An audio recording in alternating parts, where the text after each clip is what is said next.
All right, hello everyone. My name is Claire Leverett. I'm the Executive Director of NC Live, and our session today is demonstrating our impact, communicating the value of library consortia.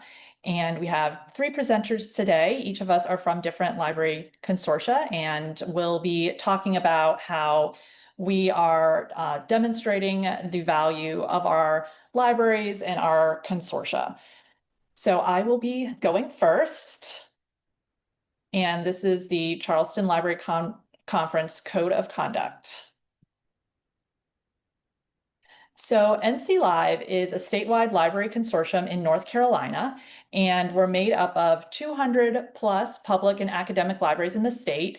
We have 4 different communities, and NC Live is an all-in consortium, which means that we buy the same content, software, and services for all of our libraries.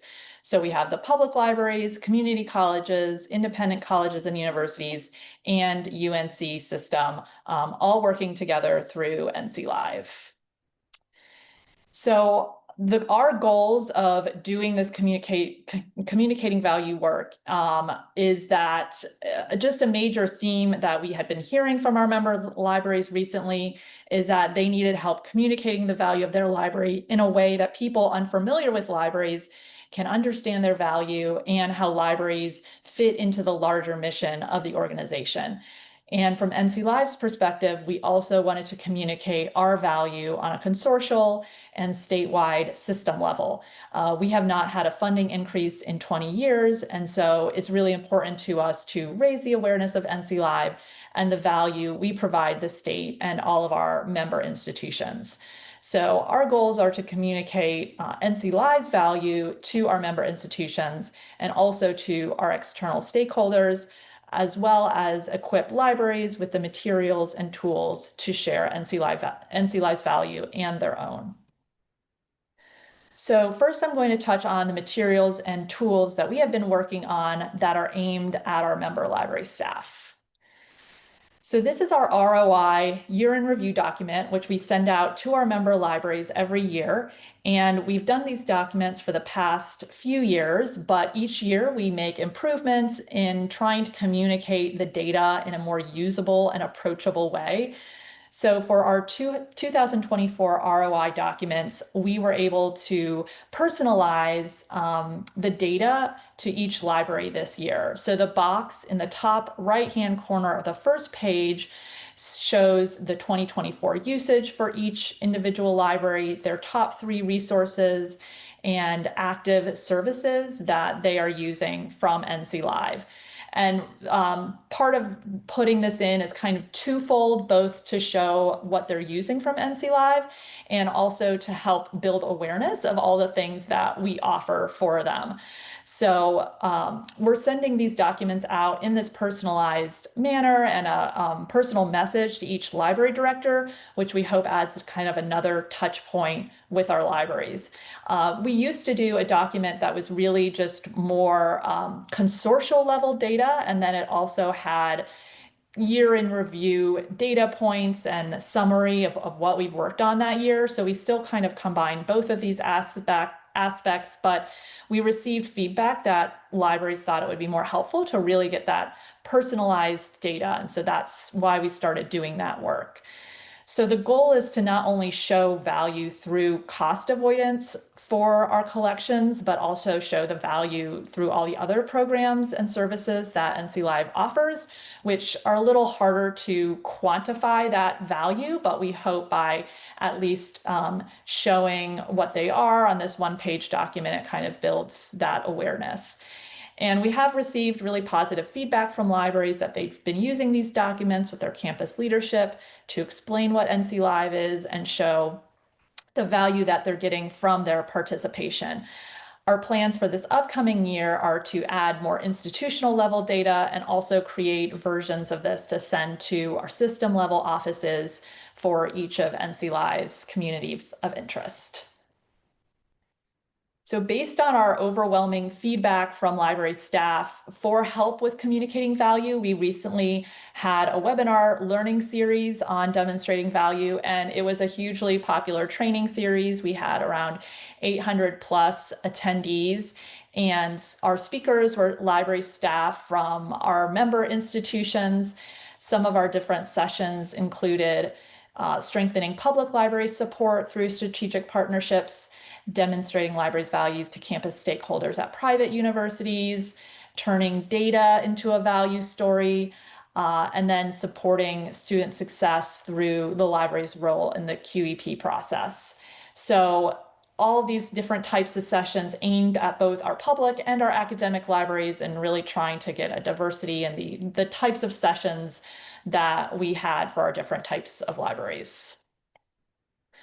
Another training offering that we have related to this is that we have launched a Moodle course on student success last November to give library staff training on collecting and using student success metrics for their library, since we know that student success is such an important avenue in communicating the impact of libraries' work on campus. And the goal of the course is that all participants will come away with concrete steps that they can take to show campus partners how the library contributes to academic achievement. On the data collection side of things, we're also making updates to our usage statistics portal to allow library staff to more easily gather usage statistics and data that they need to show the quantitative impact of NC Live resources with their community. NC Live has provided institutional level usage statistics for a while now, but it's in kind of CSV format, and we've gotten feedback that it's hard for smaller libraries or libraries with limited staff to use the spreadsheets and interpret the data quickly. There was a barrier to access there, and we wanted to make it easier for library staff to easily pull the usage data that they needed for their own reports and for their communication with stakeholders.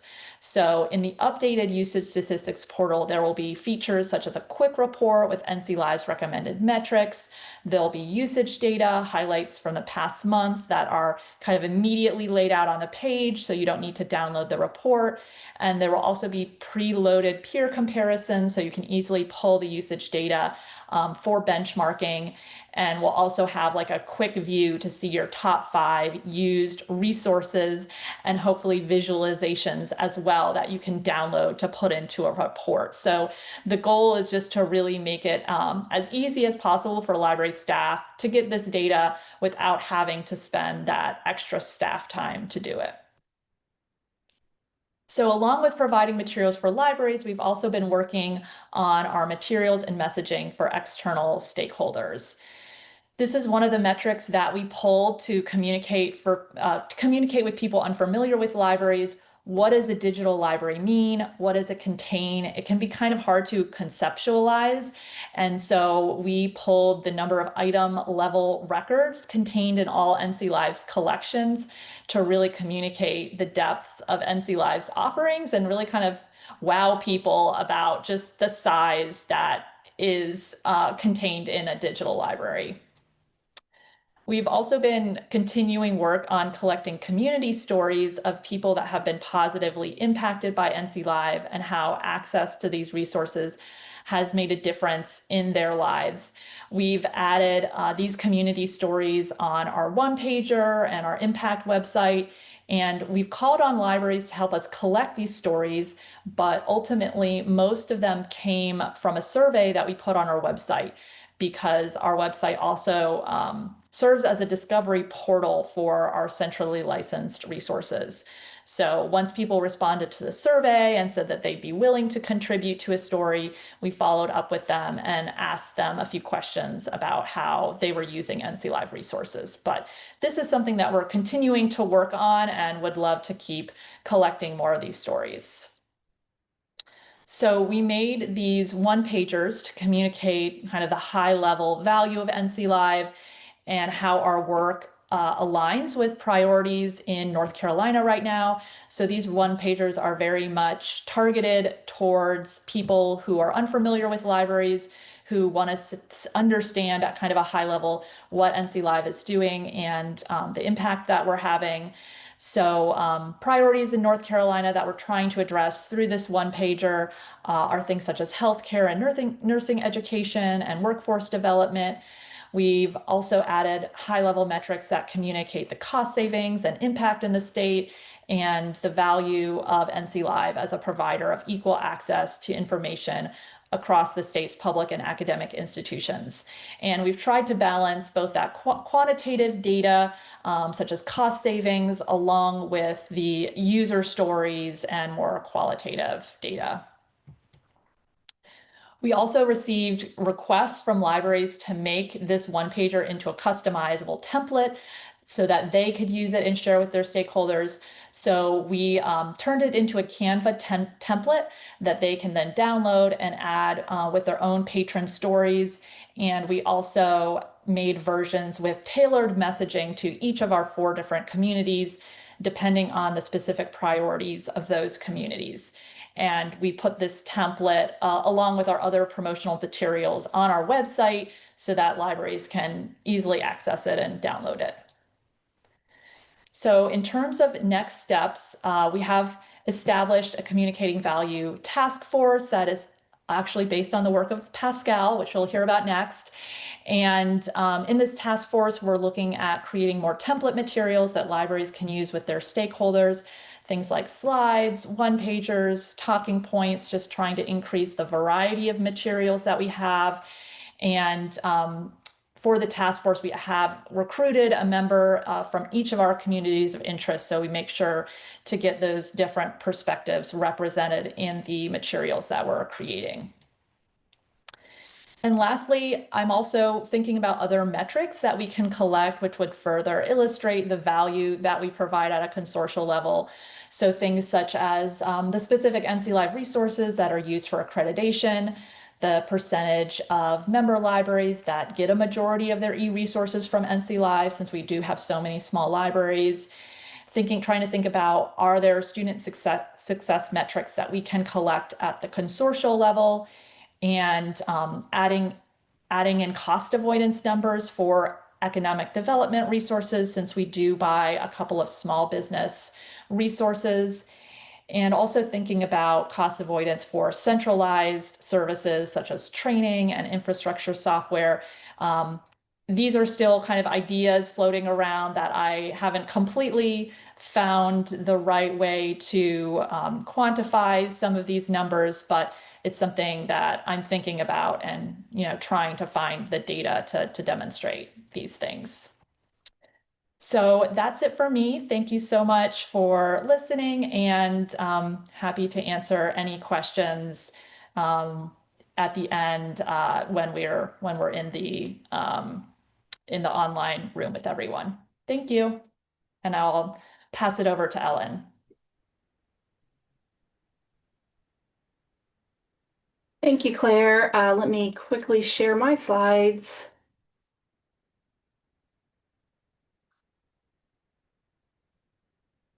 All right, well, good afternoon, everyone. I'm Ellen Jenkinson. I'm the Member Engagement and Training Librarian for the Partnership Among South Carolina Academic Libraries, or PASCAL. So a little bit about PASCAL. We were established in 2001. We basically serve all of the not-for-profit higher ed institutions across South Carolina. Our funding comes from a combination of membership fees and state support, primarily education lottery funds. We are governed by a board made up of 11 library directors, and we have a 9-person staff. So we provide a robust set of resources and services, including shared systems, e-resources. We have a statewide resource sharing and delivery network, Pascal Delivers. We work with members on common collections, affordable learning, and we also provide professional development and training opportunities for our members. So we do a lot of things, and now I'm going to talk to you a little bit about how we try to communicate the value of those programs and services. So really for us, the cornerstone of our value messaging has for a long time been cost avoidance. So we've been providing individualized annual cost avoidance reports to all of our members since 2015. And it really remains one of our most effective tools for communicating value. The cost efficiencies that we're able to provide resonate with both our members and external stakeholders. So we find this a very useful tool. Members receive a packet each year that includes their institutional cost avoidance statement, as well as an overview of all of the resources that they receive through Pascal. We also do share the aggregated data with all of our members. And in recent years, we've expanded these reports so that they also include opt-in programs and our shared systems. So we're able to give an even fuller picture. I will say that many of our library directors tell us that this is a very valuable tool, that they use these reports when they are speaking with their provosts and other campus admin, and they just seem to be a very effective way of talking about why they want to be a part of Pascal and what it does for their institution. However, in the last few years, we have been trying to kind of create a bigger picture or provide a bigger picture of what we provide. We wanted a way to share value metrics beyond just the cost avoidance reporting. So we, as of the last couple of years, we now publish an infographic report that quantifies other areas of impact. This gives us an opportunity to show some of the things that we were not able to through our cost avoidance reporting, like, the support that our shared systems team provides, professional development opportunities, those sorts of things. And it seems that this visual format is just a good way to provide a quick and clear view of how we support members. So we've included this in the cost avoidance packet that we provide to members the last couple of years, and it's been pretty well received. We've also been using that more concise infographic style with our external stakeholders. We've really been trying to kind of refine and expand our outreach to external stakeholders. We use that infographic or variations of that infographic in our legislative communications because we know that with legislators, we're lucky if they even look at one page. So we want it to be very concise and engaging.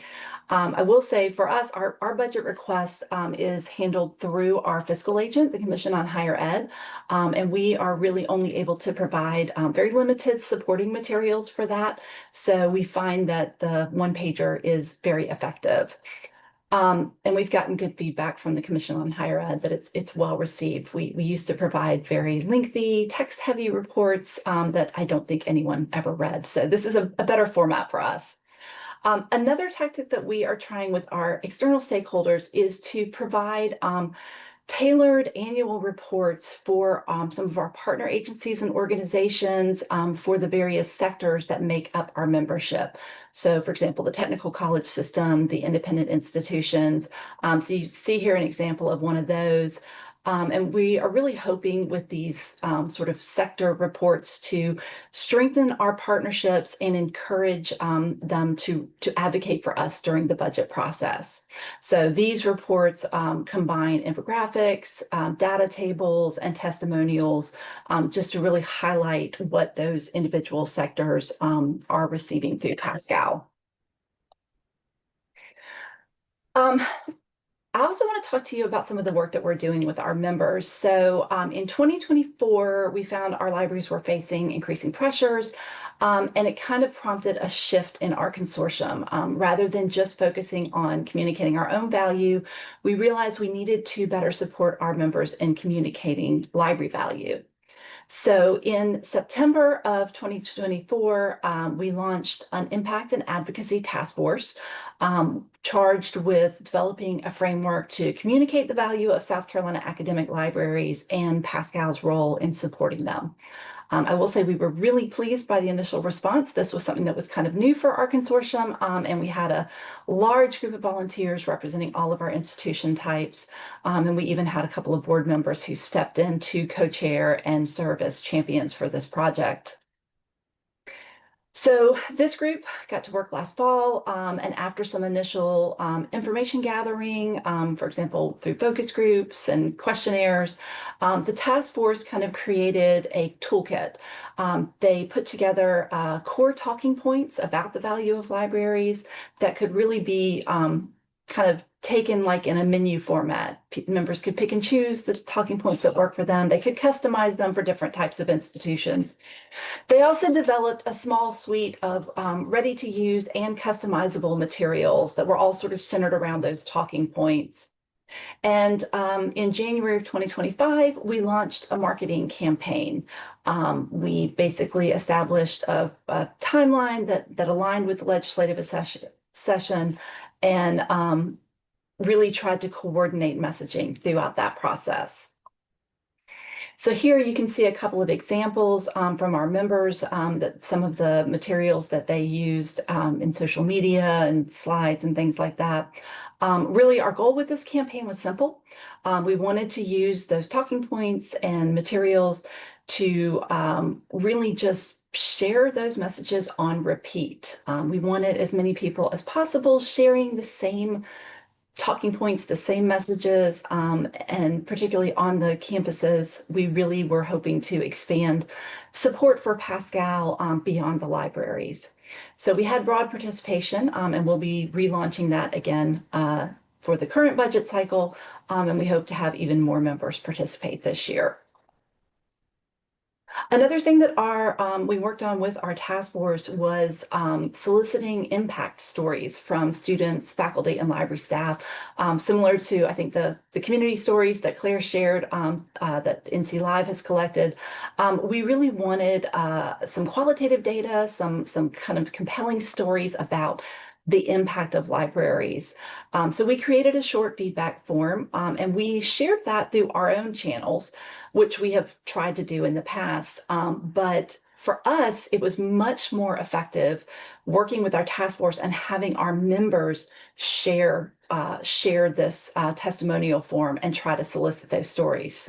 They were able to communicate, face to face with faculty and students, and we really had a great response to this campaign.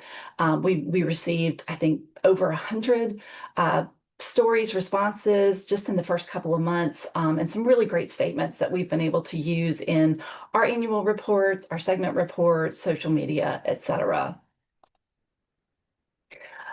So we've also been kind of grappling with data collection. We realized once we began working with members that we needed to do a lot more.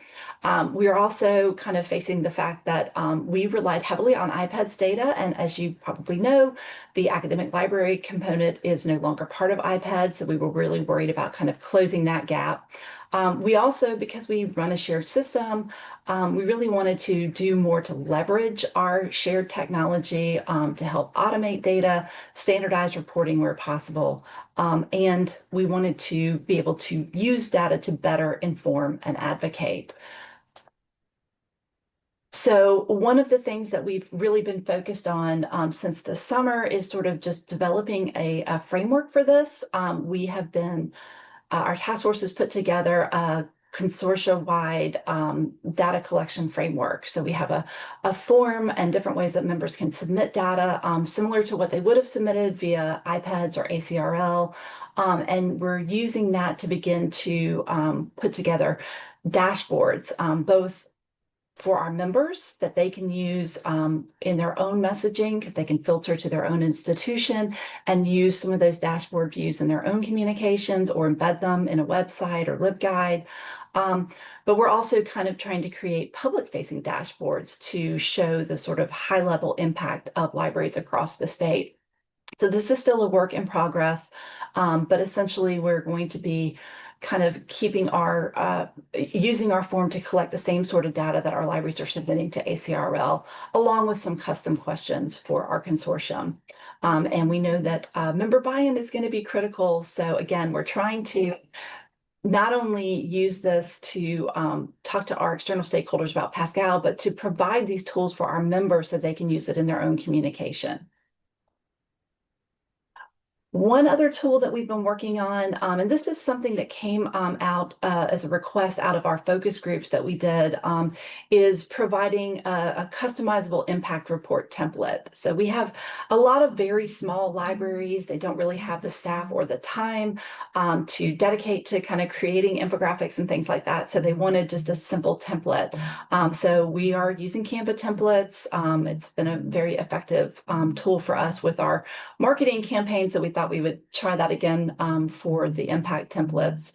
And again, we have not quite rolled these out yet. We've just been using them with our task force members, but we think that these will be practical and easy to implement for our members.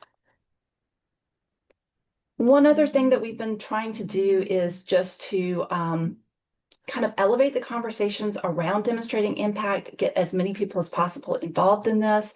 We launched an impact and assessment discussion board so that members could share examples of things that they're doing, ask questions, etc. We've been doing a lot of programming webinars, mostly member-led webinars, so that they can share the work they're doing and sometimes the challenges they're having with assessment and communicating value. And in the spring, we're going to be adding a lot more programming led by the Impact and Advocacy Task Force, particularly as we kind of roll out our data collection forms, dashboards, etc. So looking ahead, again, we have the rollout of our data collection process and our dashboards. We are going to be rebooting our marketing campaign with the current budget cycle. And we're also going to be trying to collaborate more with members to support and amplify the studies that they're doing, linking library engagement with student success, because we know that is something that really resonates with campus administrators, legislators, etc.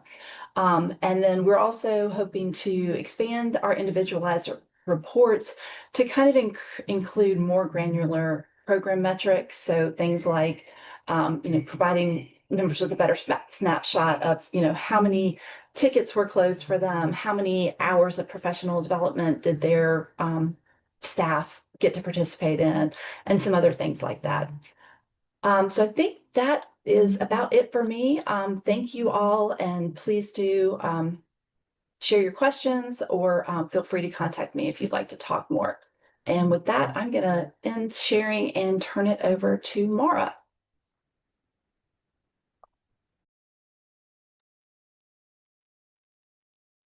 Hey, thank you, Ellen, and thank you, Claire.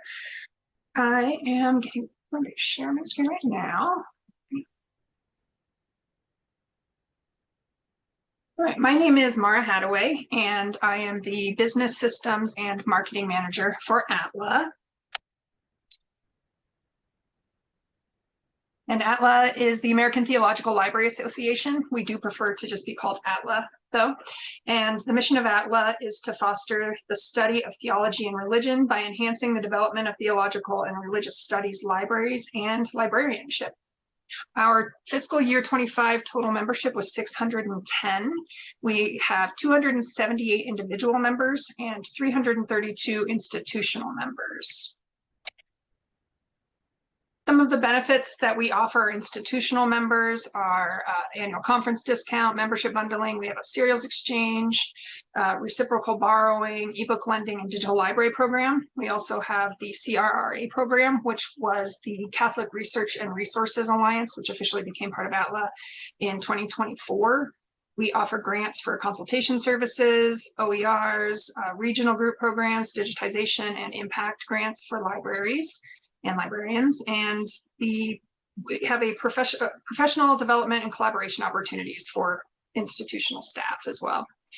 We also offer, as a kind of a more traditional consortia would, discounts on products and services like EBSCO, OCLC, SCELC, shared print opportunities, and then Backstage Library Works. Our individual library member benefits include continuing education through Library Juice Academy, Skill Type. We also have started offering micro-credentials in AI and theology and religion. Our ATLA annual conference discounts, grants for conference attendance and travel, diversity scholarship, denominational and interest group participation opportunities, Library of Congress funnel program participation, and service opportunities in committees, task forces, and on the editorial boards of our 2 quarterly publications, which are Theological Librarianship, or TL, and TCB. Not that there is a quote unquote typical consortia or typical association, but ATLA kind of mixes both of those to make us not typical at all. We're not a typical consortium, but we do offer discounted products and services, professional development opportunities, but most of our programs are included in the annual membership dues, and we do have individual members as well, not just institutional members. We're also not really a quote unquote typical member association, but we have individual memberships, an annual conference, grants, scholarships. We create publications, and most programs, again, are included in membership dues, but we don't offer traditional credentialing or certification programs like many associations. So unlike Claire and Ellen and NC Live and Pascal, we are at the very beginning of starting to share and communicate the value of ATLA membership, both the consortial kind of products and work that we do, as well as individual membership that we offer to our members. So our challenge was, how do we effectively communicate that value, or what we see as the return on investment of membership, to both individual and institutional members, and then also start to help our members communicate it as well. So we came up with wanting to start with an ROI statement. And why did we choose an ROI statement? Well, it's a well-established tool to support membership retention and growth within associations. We wanted to increase engagement, and we'd be able to demonstrate that higher engagement equals a higher ROI for our members. It provides a summary of services that our members have utilized, as well as their monetary value.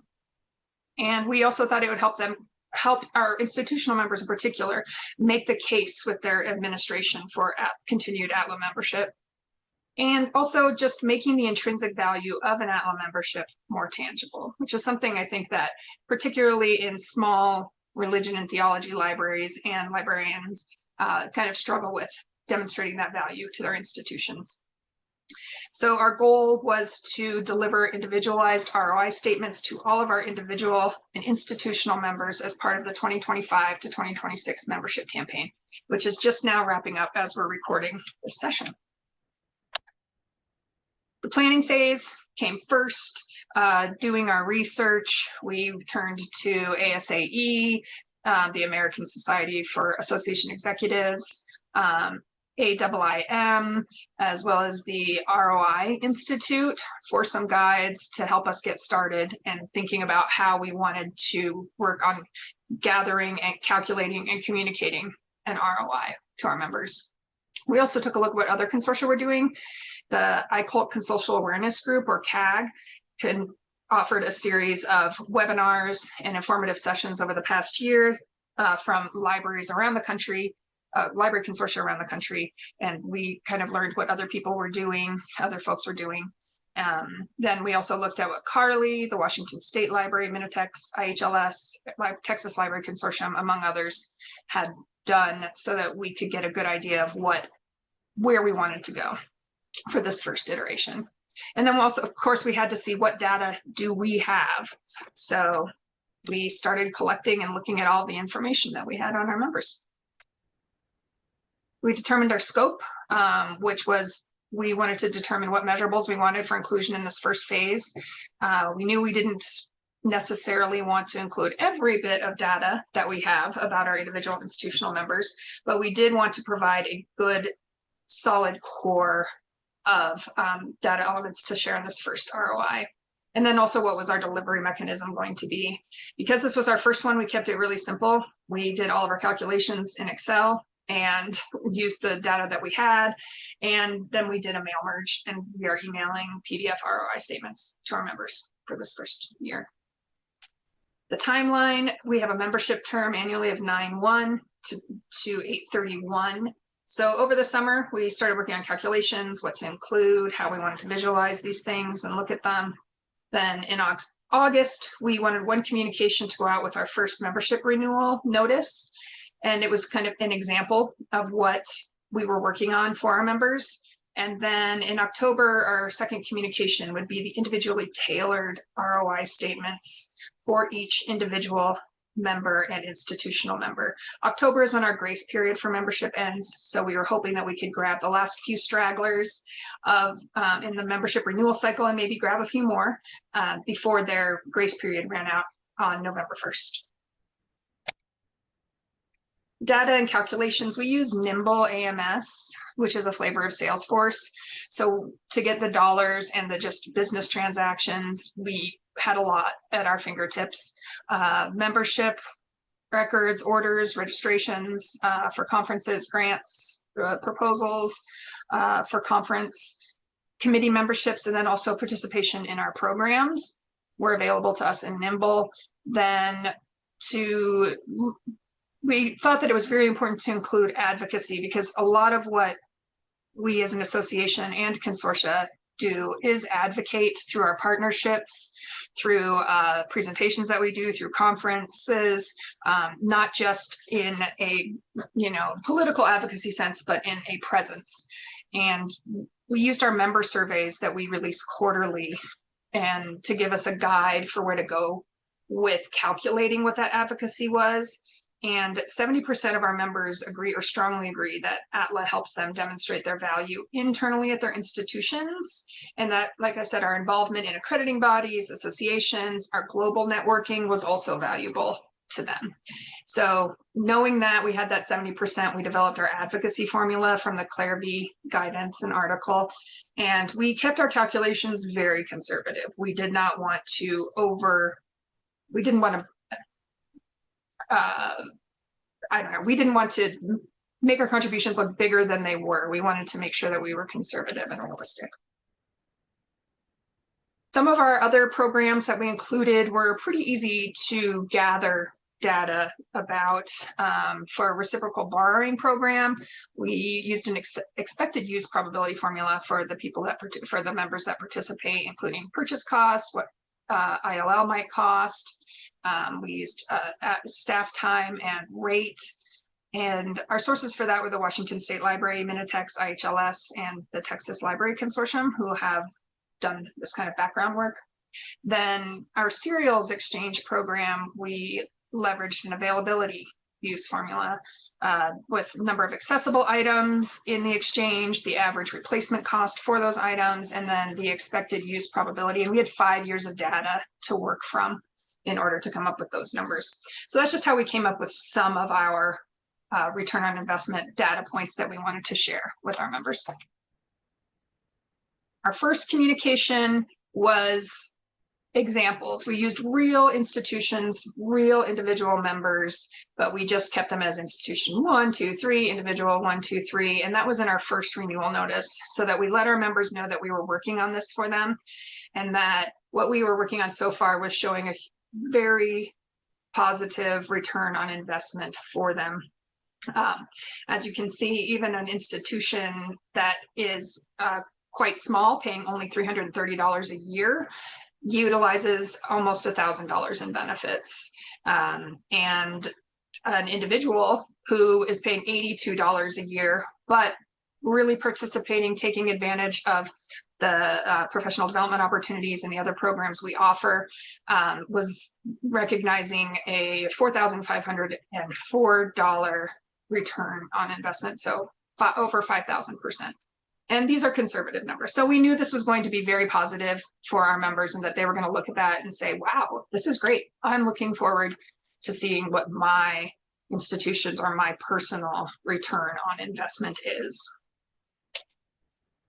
So we have gone with a very simple, very plain ROI statement that is going out to each individual member and to each institutional member. And we wanted the ROI statement to be definitely polished and business-like, but we didn't want it to be considered something as transactional as like an invoice or an account statement. But we did want our members to be able to go to administration or to be able to go to an academic dean and say, hey, this is what I'm getting through our membership at ATLA. And as you can see, it's worth it. If you want more information, let me know. We have all the background information that we can share with them, how the calculations came up, and then they could share and hopefully get more support from their institutions in continuing their ATLA membership. So we sent these out via an email attachment, and it just happened. So our next steps are collecting and reviewing feedback from members. We anticipate it'll be very positive. The example communications that we sent out, the example ROIs, caused quite a stir. People talking about, oh, this is great. I can't wait to see what mine is. So I know that when we get these, that we'll probably field quite a few questions about exactly how we came up with a number for them individually or their institutional member, but we're looking forward to it.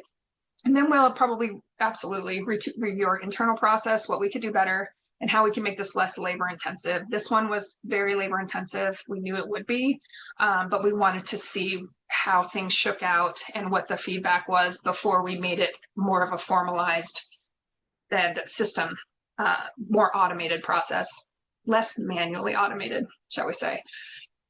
So we'll want to formalize our data elements in Nimble. Nimble is our system of record for all of our membership transactions. So we want to make sure our account records get updated with any valid any important data points, incorporating calculations so that it's easily viewable by Atlas staff, creating reports that we can leverage for other presentations, work product, and for our members, and then also creating an ROI, an on-demand ROI statement, so that at any point in time, we could maybe jump in, look at an account and say, hey, they want to know, what they're getting from ATLA and provide that for them.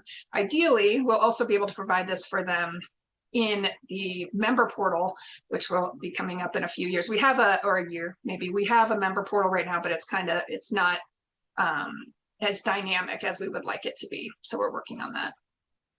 Also exploring additional data points to include Zoom webinars. We kind of packaged up that return on investment that for a calculation and professional development, but we're changing how we do registration there. So we'll know exactly who's registered for what Zoom webinar. Did they attend? Did they watch it? And we'll be able to expound that data.